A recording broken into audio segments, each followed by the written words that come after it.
The propulsion chamber of the Oraxian vessel stretched before Maya like a cathedral built by beings who worshipped physics instead of gods. Crystalline structures pulsed with fading light, and the air hummed with a frequency that made her molars ache. Behind her, the human team shuffled nervously while Captain Kizril and his engineers maintained a skeptical distance. "Your life support will function normally here," Kizril assured them, his translator struggling with the crystalline undertones of his native speech. "Though I caution against touching any surfaces without scanning first." Maya nodded absently, her attention fixed on the massive quantum fold engine. Its design was beyond anything humanity had conceived, yet the failure pattern seemed oddly familiar.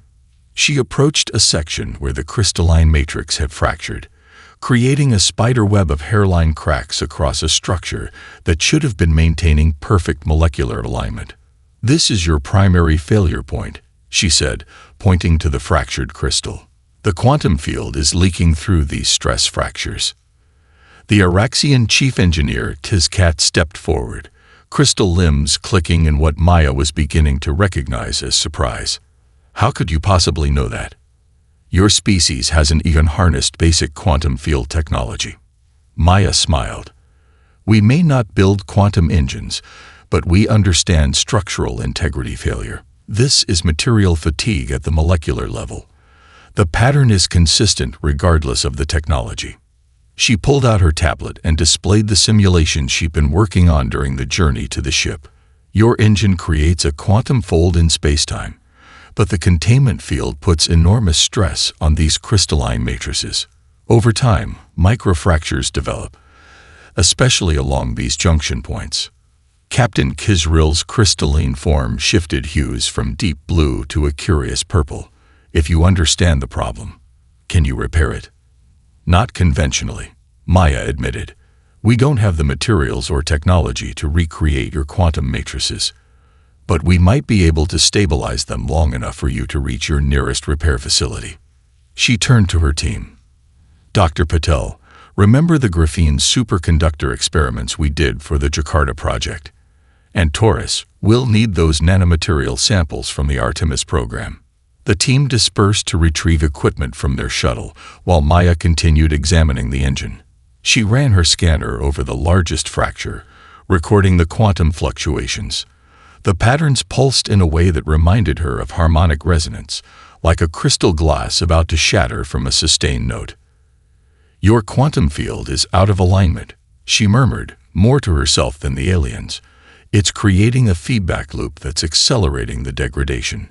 Tizkat stepped closer, his crystalline form reflecting the engine's pulsing light. "We detected no such harmonic imbalance." Maya glanced up. "That's because you're looking for quantum field instability. I'm looking at the physical structures containing that field. Different problem, same result." When her team returned with the equipment, Maya directed them with the precision of a conductor leading an orchestra. They layered specially modified graphene sheets infused with gold nanoparticles onto the fracture points, creating a temporary lattice that could channel the quantum energy without further degrading the crystal. "This won't hold forever," she explained to the increasingly attentive Oraxians. "Maybe 3 weeks at current power levels, but it should get you to your destination." Captain Kizril watched with all 4 of his crystalline eyes as the humans worked.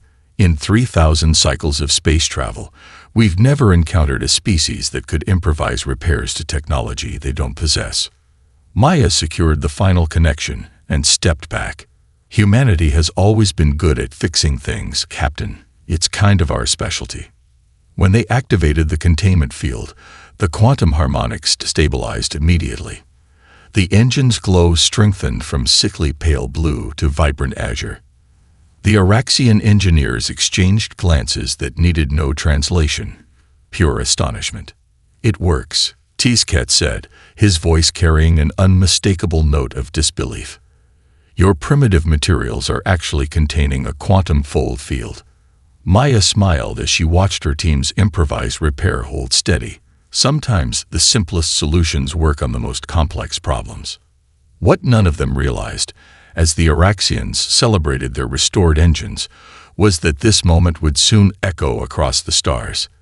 The day when humanity announced its presence to the galaxy, not with weapons or conquest, but with a wrench and an uncanny ability to fix what others could not. Maya watched in fascination as the Oraxian engineers integrated the human repair solutions into their systems. What had begun as a desperate temporary fix was now being documented with meticulous care by beings whose technology was centuries beyond Earth's reach. "Your graphene lattice design has interesting properties we hadn't considered," Tizcat admitted, his crystalline appendages delicately manipulating a holographic display of the molecular structure. "The simplicity is elegant." Maya smiled, watching her team collaborate with the aliens. Dr. Hernandez was showing the junior Oraxian engineer how the gold nanoparticles conducted energy without disrupting the quantum field, while Torres had formed an unlikely friendship with the ship's navigation specialist. "Sometimes looking at a problem with fresh eyes is all you need," Maya replied, accepting a data tablet from Tizcat. The device was impossibly thin and cool to the touch, displaying technical specifications that would revolutionize a dozen scientific fields back on Earth. A gesture of appreciation, Captain Kizril explained, joining them. "Knowledge exchange is the foundation of galactic cooperation. Though I must admit, we expected to be the only ones with something to offer." Before Maya could respond, her comm unit chimed with an urgent message from Earth Control. "Dr. Chen, we have a situation. Another alien vessel has entered orbit. Configuration unknown, but they're broadcasting on the same frequencies the Oraxians used. They're asking for you by name." Captain Kizril's crystalline form shifted hues rapidly. An expression Maya had learned indicated surprise or alarm. "Another ship here. The chances of two vessels requiring emergency repairs in the same system are astronomically small." Within hours, Maya found herself aboard a shuttle approaching the new arrival, a bulbous, iridescent craft belonging to the Zorax, a species of cephalopod-like beings who navigated space in water-filled chambers. Their vessel's primary propulsion system had suffered what their chief engineer Gulbik described as catastrophic manifold degradation.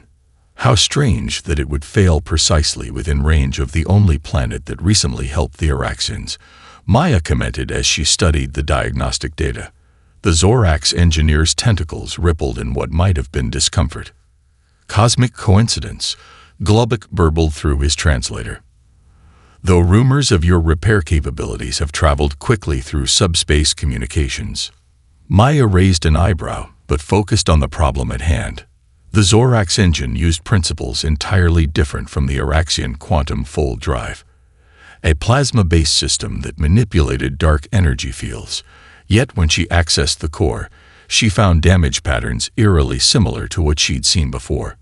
"This looks like the same type of structural fatigue," she muttered, running her scanner over the engine's containment vessel. "Different technology, identical failure point."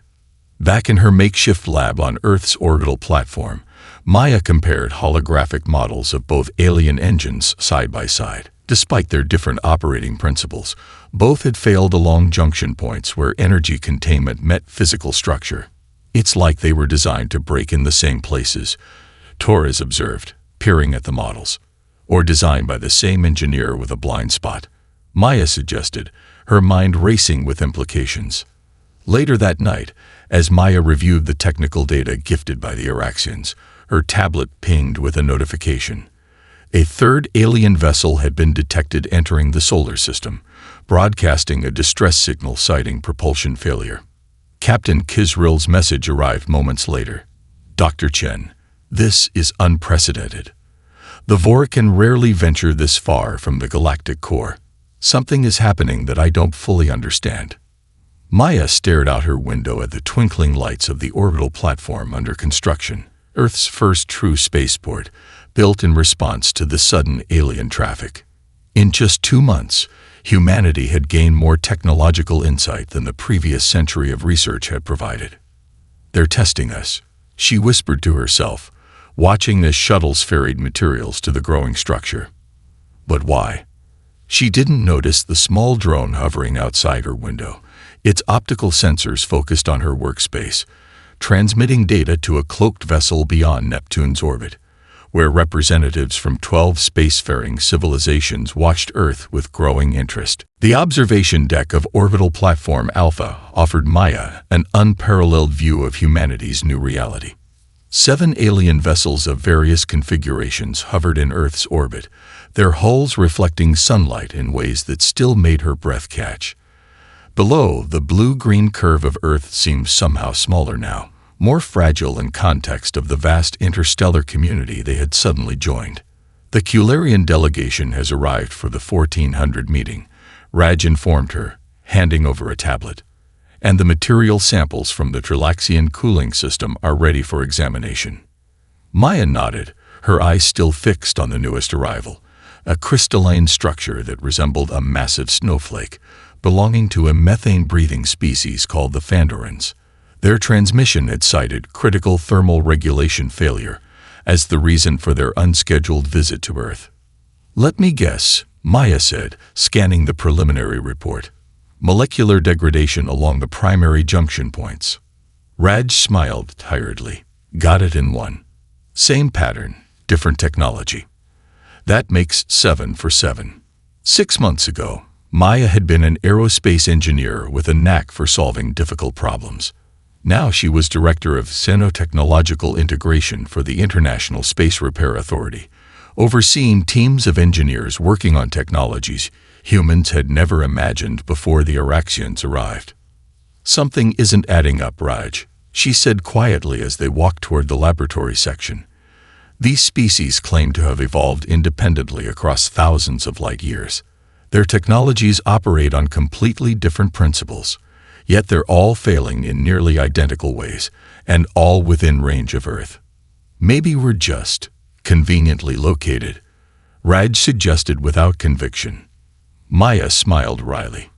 In a galaxy with hundreds of thousands of inhabited star systems, 7 advanced civilizations just happened to experience critical failures within reach of a planet that only developed rudimentary spaceflight in the last century. The statistical probability is effectively 0. The laboratory was a hive of activity, with human engineers working alongside alien technical advisors. Dr. Hernandez was deep in conversation with a gelatinous Forican specialist, using a holographic model to demonstrate her repair approach. In the corner, Torres had disassembled part of a Tralaxian cooling system, its components spread across a workbench. Maya moved to Torres's station. "Any progress on the structural analysis?" He nodded, excitement evident in his eyes despite obvious exhaustion. "The molecular structure is incredible. They are using quantum-entangled particles to transfer thermal energy instantaneously. But look at this."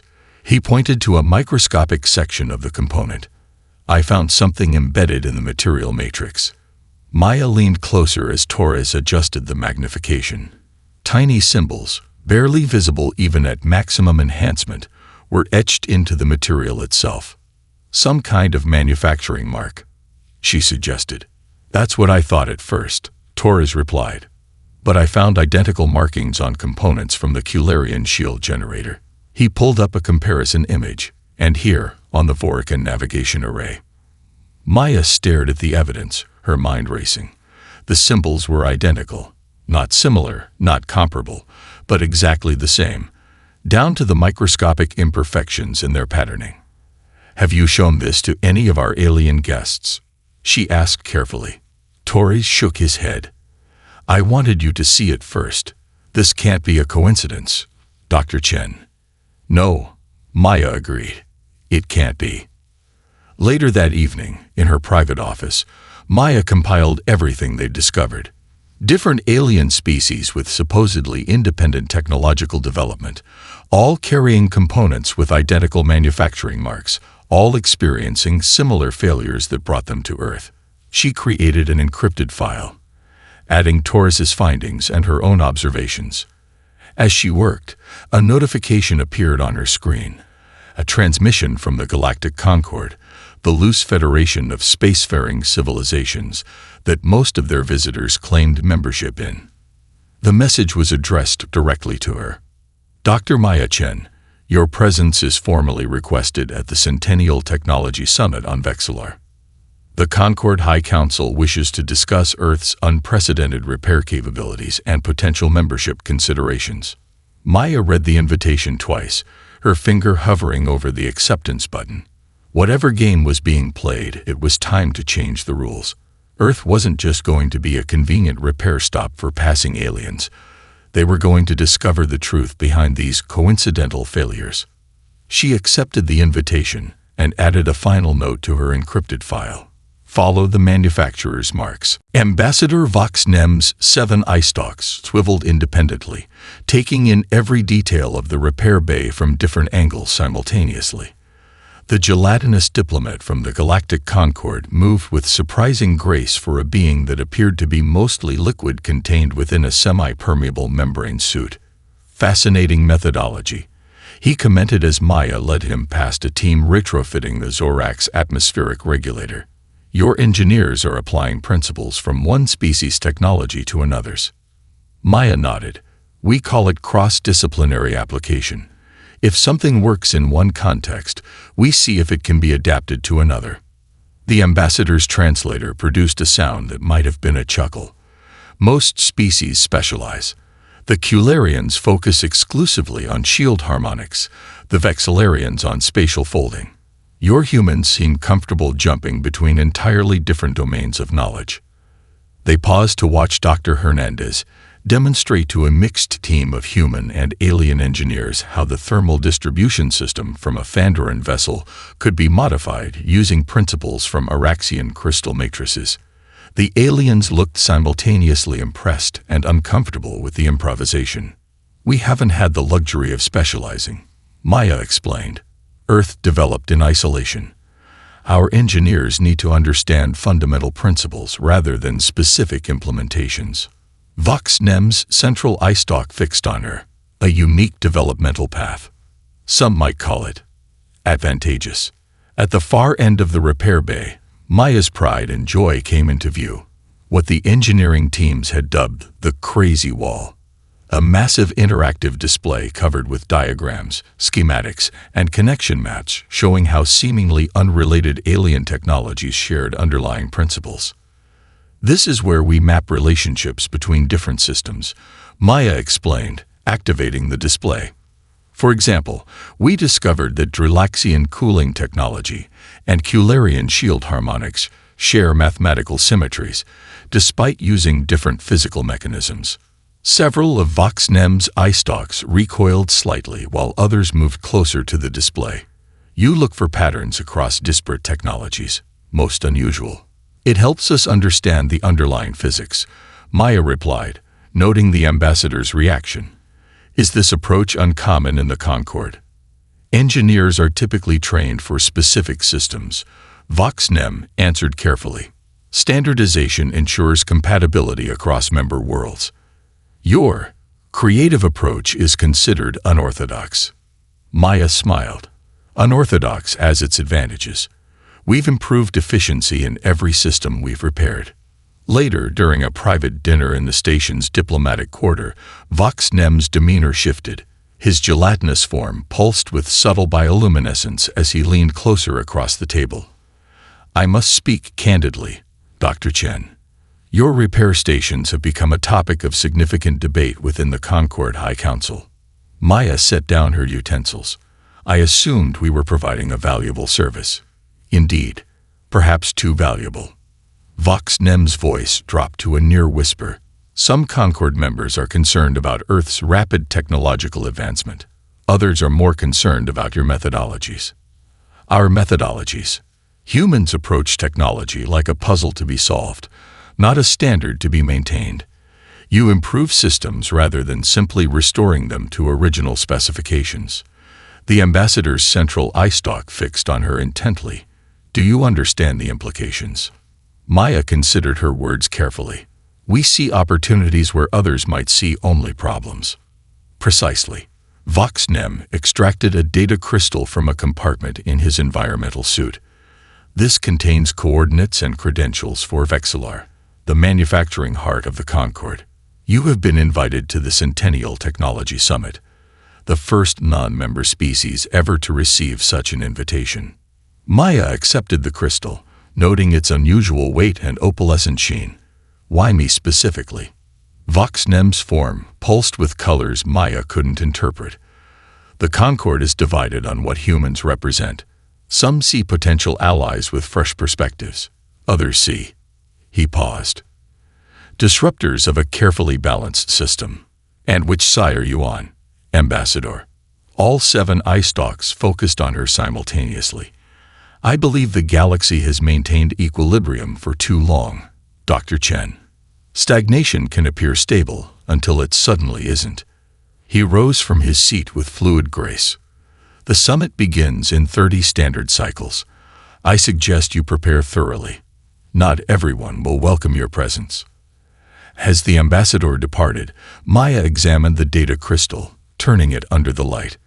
Tiny symbols etched into its surface caught her attention, identical to the manufacturing marks Torres had discovered. Whatever game the Concord was playing, Maya was now certain that Earth was an unwitting participant. The invitation to Vexillor wasn't just a diplomatic courtesy. It was the next move in a game whose rules they were still discovering. Vexillor's orbital ring gleamed like a perfectly crafted piece of jewelry against the swirling purple storms of the gas giant below. Maya stood at the viewport of their diplomatic shuttle, flanked by her small team. Dr. Hernandez, Torres, and Dr. Abrams, a xenoanthropologist who joined the mission to help navigate the complex alien social structures. "It's beautiful," Hernandez whispered, her face illuminated by the glow of the massive structure. "And impossibly old," added Abrams, consulting his data tablet. "According to the information provided, this station has been continuously inhabited for over 4,000 years. The shuttle docked with a precision that suggested automated systems rather than pilot skill. Their guide, the serpentine Vexillarian named Sistil, awaited them in the arrival chamber, his scaled body reflecting iridescent patterns under the station's lights. "The human delegation is welcome to the heart of innovation," Still announced, using the formal title for Vexillor Station. "You are the first non-Concord species to attend a centennial summit, a historic occasion." As they followed Still through the station's curving corridors, Maya noticed how the architecture seemed to flow seamlessly, with no visible joints or connections between components. Everything appeared to have been grown rather than built. "Your station's construction is remarkable," she commented. "No seams or fasteners." Still's scales rippled in what might have been pride. Vexillor was constructed using molecular bonding techniques perfected by the ancient engineers. The original designs remain unaltered. Perfection requires no improvement. Maya exchanged glances with Torres. There it was again, that strange reverence for established designs that permeated every conversation with Concord species. The summit's opening ceremony took place in a vast chamber with a transparent ceiling offering views of space and the gas giant below. Representatives from 27 species gathered, each delegation distinct in appearance, but unified in their formal posture and attentive silence as the Vexillarian high engineer took the central platform. "For 3,000 cycles, the Concord has maintained technological harmony," the aged Vexillarian announced. His scales faded to pale blue with age. "Today we celebrate another century of stability and standardization across charted space." What followed was a series of technical presentations showcasing various systems: propulsion, communication, environmental, all described with reverent precision. Maya noticed how each presenter recited specifications and operational parameters as if they were sacred texts, never once suggesting modifications or improvements. During a demonstration of quantum fold engines, remarkably similar to the Araxian system Maya had repaired, she raised her hand to ask a question. The chamber fell silent. "Your containment field generators showed the same stress patterns that caused failures in ships visiting Earth," she observed. "Have you considered reinforcing the junction points with adaptive materials that can flex under quantum pressure?" The Vexillarian engineer's scales flushed deep red. The designs are standardized across all Concord worlds to ensure compatibility and reliability. Modifications would introduce dangerous variables and unpredictability. But if the current design is failing, the failures are within acceptable parameters, the engineer interrupted, his tone leaving no room for further discussion. Later, during the reception, Maya found herself isolated, other delegations maintaining a polite but noticeable distance. Only a junior Cularian engineer approached, seemingly curious despite the social climate. "Your repair techniques are discussed widely," he admitted, his feathered antennae twitching nervously. "Some find them concerning. Because we improve rather than simply restore?" Maya asked. The Cularian glanced around before responding. "The Concord values predictability above all. For thousands of cycles, technology has advanced along carefully managed paths. Your humans take leaps." After the reception, Maya couldn't sleep. The conversation with the Cularian engineer had only deepened her suspicions about the Concord's technological stagnation. Using her security credentials, she slipped away from the human quarters and made her way to the technical archives. A restricted area, but her summit credentials granted basic access. The archive was a vast library of technical specifications, spanning thousands of years of Concord history. Maya quickly discovered something astonishing.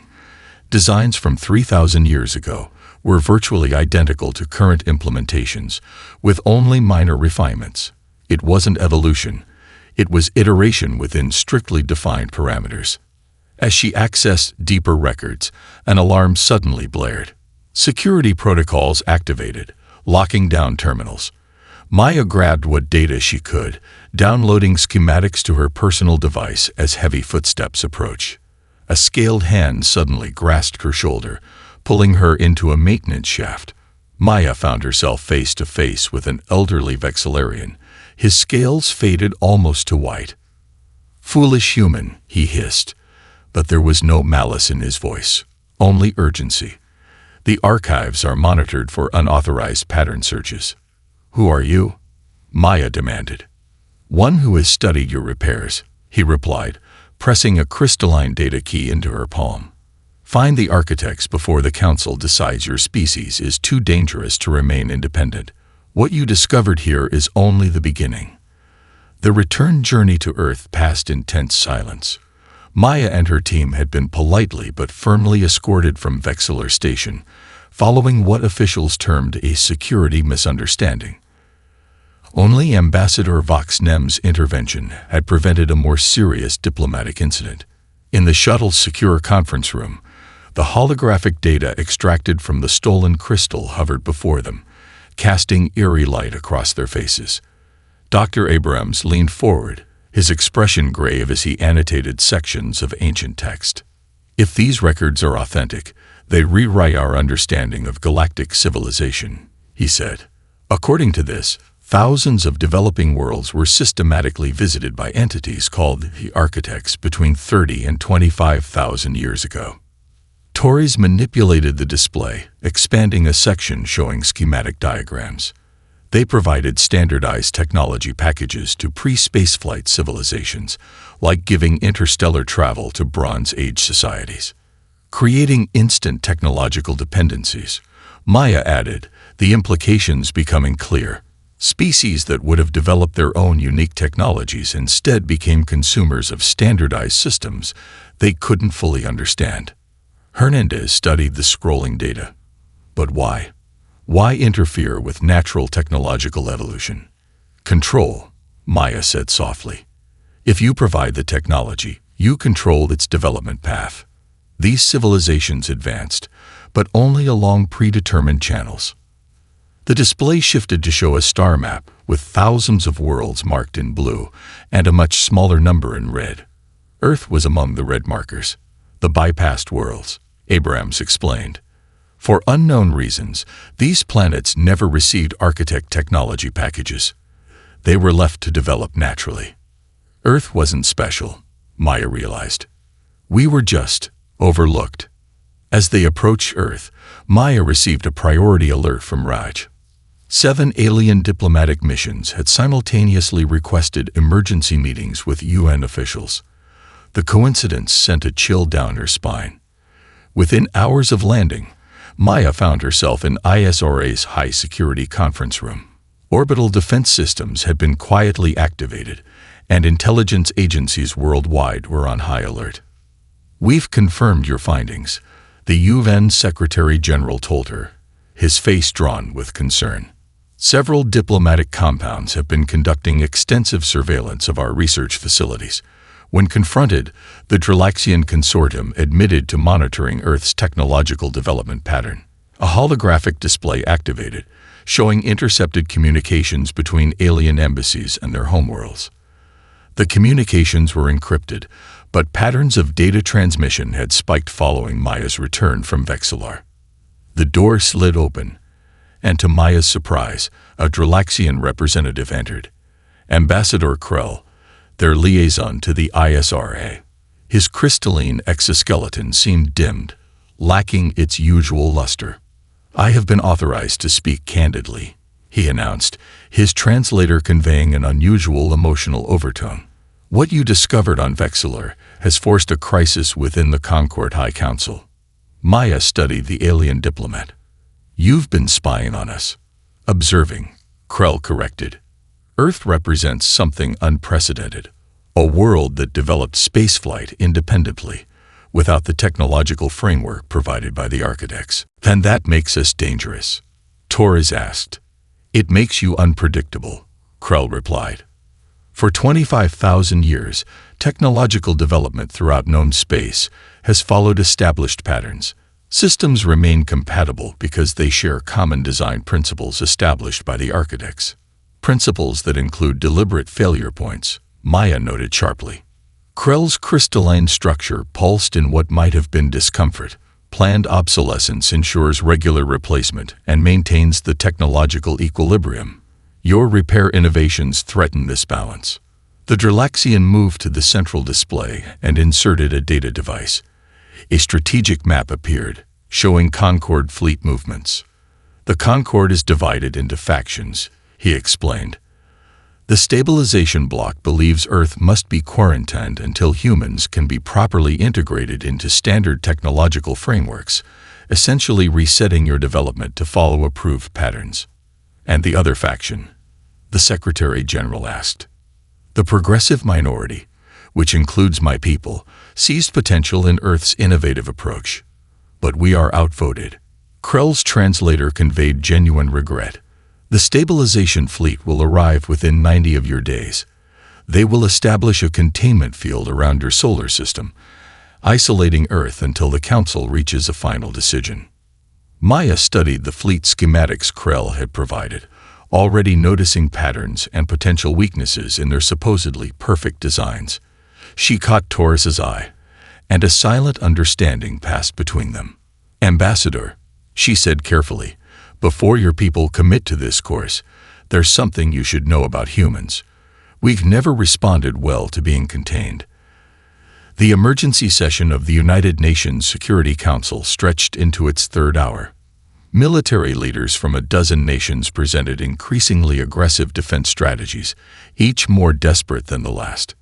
"If we concentrate our missile platforms at these Lagrange points," General Harris argued, pointing to the tactical display, "we might be able to create a defensive perimeter against ships that can fold space-time." Admiral Joe countered, "Our most advanced weapons would be like throwing stones at spacecraft." Maya watched the debate from her seat at the end of the table. For 72 hours straight, she had reviewed everything they knew about Concord technology, searching for weaknesses in the approaching stabilization fleet. The military minds in the room were thinking conventionally: weapons, defenses, tactics, but Maya knew humanity couldn't win that kind of fight. "Dr. Chen," the Secretary-General said, noticing her silence, "you've studied their technology more than anyone. What's your assessment?" The room fell silent as Maya stood and approached the display. She switched the image from tactical military projections to schematics of Concord vessels. "We can't outfight them," she stated flatly. "Their technology is centuries beyond our weapons capabilities. But there's something they don't understand about humans, something Ambassador Krell inadvertently revealed. She highlighted the standardized systems across the Concorde fleet. They think in terms of maintaining technological stability, keeping everything predictable and controlled. We think in terms of solving problems and improving systems. And how does that help us against a quarantine fleet? General Harris demanded. Maya's fingers danced across the display, bringing up images of Earth's repair stations. We've spent months fixing their ships, learning their systems from the inside out. We've identified critical weaknesses in their standardized designs, weaknesses they refuse to acknowledge or address. Torres stepped forward, joining her at the display. We don't need weapons. We need innovations they can't ignore. Over the next 3 weeks, as alien embassies closed and ships withdrew from Earth's orbit, the repair stations transformed. Engineers who had spent months fixing alien technology now worked to adapt and improve it. Maya established round-the-clock development teams, focusing on the most critical systems they'd identify from the Concorde fleet specifications. They expect us to either surrender or fight, she told her exhausted team during a rare break. They don't expect us to innovate our way out of this situation. The breakthrough came unexpectedly, not from the military research teams, but from a collaborative group of civilian engineers working on environmental systems. Dr. Hernandez burst into Maya's office, her eyes bright with excitement despite her obvious fatigue. We've done it, she announced, transferring data to the main display. A completely redesigned gravity stabilization system that's 30% more efficient than the Concorde standard. Before Maya could fully process the implications, emergency alerts blared throughout the station. On the main communication channel, Ambassador Krell's voice came through, his translator struggling to convey his urgency. Dr. Chen, catastrophic cascade failure at Vexillor primary ring. Millions at risk. Concorde emergency protocols failing. Within hours, the situation became clear. The ancient gravity generators maintaining Vexillor Station's habitat rings were experiencing unprecedented harmonic destabilization. Concorde engineers, bound by their standardized approach, couldn't adapt quickly enough to the evolving crisis. In an emergency session of Earth's leadership, opinions were divided. Some saw an opportunity to demonstrate human technical superiority by offering assistance. Others viewed Vexillor's crisis as a fortuitous distraction from the approaching stabilization fleet. Maya stood before them, resolve hardening her features. This is exactly the opportunity we need. Not to fight them, not to threaten them, but to show them what humanity truly offers the galaxy. They're coming to contain us, General Harris objected. Why should we help them? Because that's who we are, Maya replied simply. We fix things. It's what humans do best. 48 hours later, Maya led a volunteer team of Earth's best engineers aboard a modified diplomatic vessel bound for Vexillor. They carried with them Dr. Hernandez's revolutionary gravity stabilization system and a radical proposal. Earth would help save millions of lives, but only if the Concorde agreed to open negotiations regarding humanity's place in the galactic community. As their ship accelerated toward the jump point, Maya reviewed the technical specifications one final time. The Concorde's rigid adherence to standardization had created a civilization-wide blind spot. They couldn't solve problems outside their established parameters.